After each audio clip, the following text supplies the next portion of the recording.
Driving back to the ranch, I couldn't get her out of my head. I kept thinking back to the smiles she gave me as we planted together. Poula, she couldn't have been more than 20, young. And, maybe I was just seeing what I wanted to see, but I could swear there was something there, a little spark between us. I pulled up the gravel drive, the tires crunching loud in the quiet of the evening, and the first thing I saw, right there in the twilight, was the flower bed, the one we'd just finished. And looking at it, well, it was a perfect picture of the two of us. The front part, where she'd worked, it was so precise, meticulous. But then, in the back, right along the barn wall, her neat little ranks of peonies just sort of dissolved. They melted right into my half, into my wild, free-form clots of lamb's ears and wildflowers. Unc was sitting there on the astroturfed front steps, sipping soda from a juice glass. He waved it at the flowers. "Nice work," he said, "though your half's a little messy." I just looked at him. "Ain't that the truth? You're looking pretty rough yourself, old man." He shot right back. "That's 'cause I'm old. What's your excuse?" I walked past, flipped the John Deere cap clean off his head, and just kept walking as he started cursing into the twilight. I left Unc to his grumbling and went inside. The screen door slammed behind me. I had to see it again, the card she'd pressed into the palm of my hand. Man, it was a classy piece of tech. Translucent white plastic, and inside it this little repeating 3D animation of a butter knife just slowly slicing through a steaming filet mignon. And there was her name floating right over it, Poula E. Santibon. Underneath that, it said, Nutritional Tissue Consultant, serving the 5 boroughs of New York, and then her teleaddress at Santa Poula 2033. But then I turned it over. On the back, scribbled in actual pen, and the ink it made the animation on the other side sort of fizzle and crack, was just one thing. At Nutriel LLC.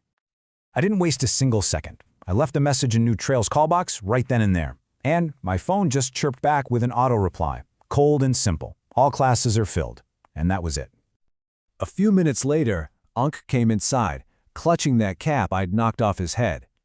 I tried to wipe the disappointment off my face, so I asked him, "How'd it go?" He let out this humorless snort. "Well," he said, "seemed like they might actually take the financial hardship claim seriously, right up until her attorney brought up the fact that I'm selling the ranch. Said the lawyer printed off our classifieds. The judge would consider it again in 6 months." I tried to tell him it was good news, that all we had to do was not sell, but he just shook his head. "Maybe, but that's not the point." He looked right through me. "We owe her." The frustration was just thick in his voice. But he should have said, hell, he almost did say, "You owe her." I couldn't say a thing to that. I had to get out of there. "I'm going for a ride." Unc looked worried. "It'll be dark soon, Mac. Come on, what are you thinking?" I know, I said, "but that's just it.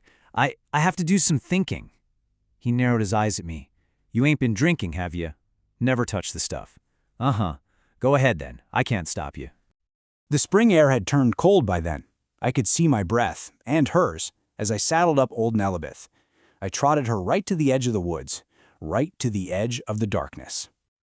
Nellibeth? She knew the drill. She brayed and just launched herself into the trees, a dark arrow between the dewy oaks.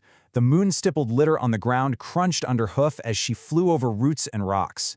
All I had to do was hold on, hunch down like a motorcycle racer to keep from getting clotheslined by a vine. I didn't even need to see where we were going. That was her job. I remembered when Unc first brought her home from a 4-H meeting. This beautiful, brindled mare. I wanted to name her Nellie, after some kid's cartoon. But of course, it was a weekend my step-cousin, Rain, was visiting. And Rain, she threw a hissy fit. Insisted on calling the horse Beth. We ended up in a full-on muddy brawl over which one of us was Unc's real kid, even though we both knew damn well he wasn't either of our real dads. So he just split the difference, christened her Nellibeth. We hit the creek, and the moonlight just broke wide open. That wildness in her, it just took over. I loosened the reins and held on for dear life as she galloped through the shallow water, the splashes gleaming, sparkling in the corners of my wind-watering eyes. After a while, she slowed down, grazing on a marshy sandbar. Usually on these night rides, I just let my mind wander wherever it wanted, and I let Nellibeth lead the way. But tonight, she started wandering away from the creek, down one of the slopes, towards a place I didn't go.